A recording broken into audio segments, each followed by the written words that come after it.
আসসালামু আলাইকুম প্রিয় দেশবাসী। আমরা গাড়ি চালক, আমাদের আসলে জানের কোনো নিরাপত্তা নাই। এই যে দেখতে পারছেন, এই যে গাড়িটি পাবনা থেকে একটি চক্র তাকে ভাড়া করে নিয়ে এসেছে, এয়ারপোর্টে যাবে। সে কিন্তু সরল মনে, সে বিশ্বাস করে সে গাড়ি নিয়ে ঢাকার উদ্দেশ্যে রওনা দিয়েছে। ঠিক ঢাকাও চলে এসেছে। আসার পরেই এয়ারপোর্টের কাছাকাছি গিয়ে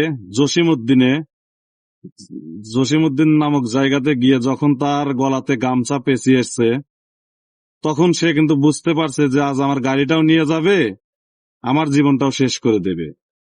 সে এটা বুঝতে পেরেই তখন কোনো কিছু না ভেবে সে অ্যাক্সিলারেটর জোরে চাপ দিয়ে ধরছে যে গাড়ি যেদিকেই যাক, এই উপর দিয়ে তুলে দিলে হয়তো টিন মিন ফাটা নিয়ে ওইখানে যা দাঁড়াইতে পারবো, হয়তো আমিও বাঁচবো, আমার গাড়িটাও বাঁচবে। ঠিক এরকম একটা ঘটনা কিন্তু আমার সাথেও ঘটেছিল আজ থেকে 2 বছর আগে।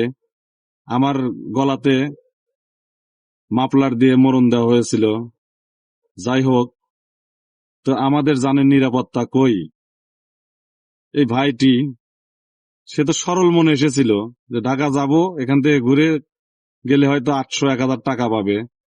দেখুন, আজ তার জীবনটাও চলে যেত, তার গাড়িটাও চলে যেত। এই দেশে আমরা কিভাবে গাড়ি চালাবো আমরা বুঝতে পারি না। আমরা তো সরল মনে, যে কোনো মানুষ আসলে ভাড়া চাইলে আমরা নিয়ে চলে যাই। অবশ্যই আমাদের ড্রাইভারদের একটু সতর্কতা হওয়া লাগবে যে কোনো ভাড়াতে আমাদের যাওয়া যাবে না। মানুষ দেখলেই কিন্তু